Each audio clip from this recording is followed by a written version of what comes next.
Bună, sunt Anca, designer de interior și pentru că știm cât de importante sunt culorile într-o amenajare, azi vreau să-ți propun 4 combinații cromatice și de ce acestea funcționează împreună. Voi începe cu combinația de culori dintre verde și culoarea betonului sau a cimentului, care poate funcționa foarte bine într-o amenajare, deoarece oferă o estetică armonioasă și echilibrată. Câteva dintre motivele cheie pentru care aceste elemente se completează reciproc sunt contrastul vizual, mai exact tonurile neutre și reci ale betonului, contrastează cu nuanțele vibrante și revigorante ale verdelui, creând astfel un interes vizual în spațiu. Apoi avem și un echilibru, deoarece contrastul dintre aspectul dur și industrial al betonului și natura moale și organică a verdeții creează o atmosferă echilibrată și dinamică. Armonia naturală vine din verdele care este asociat cu natura, iar introducerea acestei culori în spațiu poate îmbunătăți conexiunea biofilică, promovând o senzație de bine și liniște.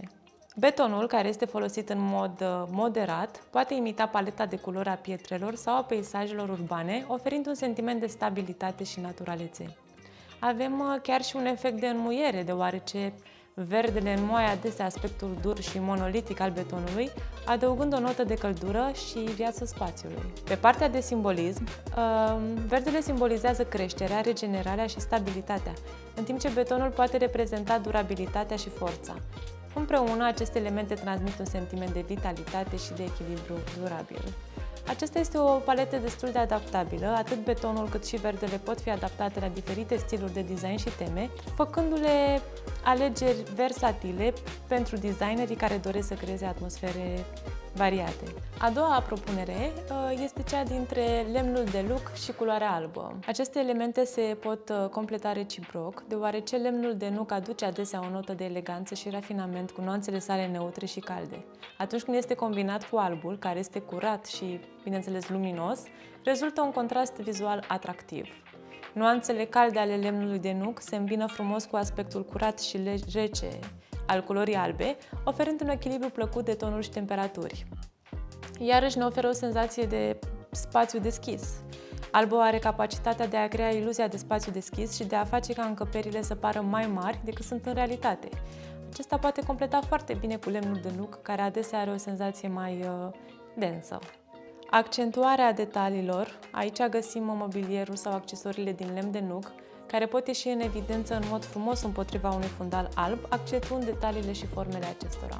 Atât lemnul de nuc cât și culoarea albă sunt versatile și pot fi integrate cu ușurință în diferite stiluri de design interior, de la clasic la modern. Combinând aceste două elemente de bază, aveți o bază neutră care permite adăugarea de accente colorate sau piese de mobilier într-o gamă largă de culori. Prin combinarea lemnului de nuc cu alb se poate crea un spațiu care emană eleganță, luminositate și un echilibru plăcut între căldura naturală și puritatea culorii. Este important să echilibrați proporțiile și să adaptați această combinație la preferințele personale și stilului specific al spațiului, pe care, bineînțeles, îl alegeți împreună cu un designer. Cea de-a treia propunere este combinația dintre maro și bej și o să vă arăt câteva exemple pentru care sau de ce acestea funcționează extraordinar de bine împreună. Avem naturalețe și căldură, pământ și lemn. Bejul și maroul amintesc de nuanțele naturale ale pământului și ale lemnului, aducând o senzație de căldură și conectare la elementele naturii în interiorul spațiului. Aceste culori sunt neutre, ceea ce înseamnă că pot crea o atmosferă relaxantă și echilibrată, fără a fi copleșitoare. Bejul și maroul sunt culori versatile, potrivite pentru diferite stiluri de design de interior, de la clasic la modern și rustic. Diferite nuanțe de bej și maro pot adăuga un joc subtil de lumini și umbre, creând un aspect mai sofisticat și conferind adâncime spațiului. Această combinație poate conferi un aspect elegant și rafinat, mai ales atunci când este utilizată în materiale de înaltă calitate, cum ar fi lemnul natural sau textilele. Bejul și maroul, din nou, servesc ca o bază neutră excelentă, permițând adăugarea altor culori accent pentru a spori aspectul și a adăuga un element de diversitate. Această combinație de culori are un caracter atemporal și poate rezista schimbărilor de tendințe, menținându-și aspectul atractiv pe termen lung. Prin combinarea cu atenție a culorilor bej și maro se poate crea un interior plăcut, armonios și confortabil. Este important să se experimenteze cu nuanțe și proporții pentru a obține aspectul dorit în funcție de gusturile și preferințele individuale. Și acum o să revin cu ultima propunere pe ziua de azi, ce anume combinația dintre verde și maro.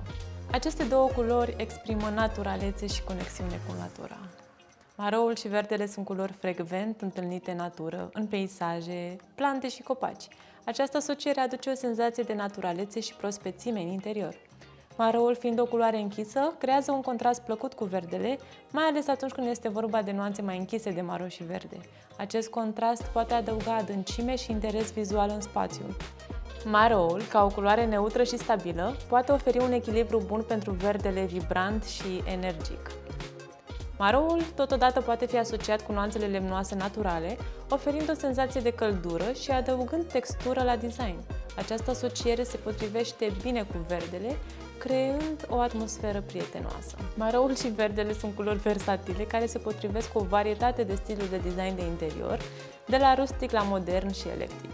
Acestea se completează reciproc, fie că este vorba despre plante înghiveci cu frunze verzi, într-un vas maro, fie că este vorba despre piese de mobilier sau accesorii în aceste nuanțe. A fost adesea întâlnită în designurile tradiționale și clasice, aducând o notă de bogăție și tradiție. Această combinație poate fi adaptată în funcție de nuanțele specifice ale acestor culori și de preferințele personale. Este important să se exploreze variante și să se experimenteze cu proporțiile spațiului pentru a obține o amenajare care să se potrivească cu atmosfera dorită.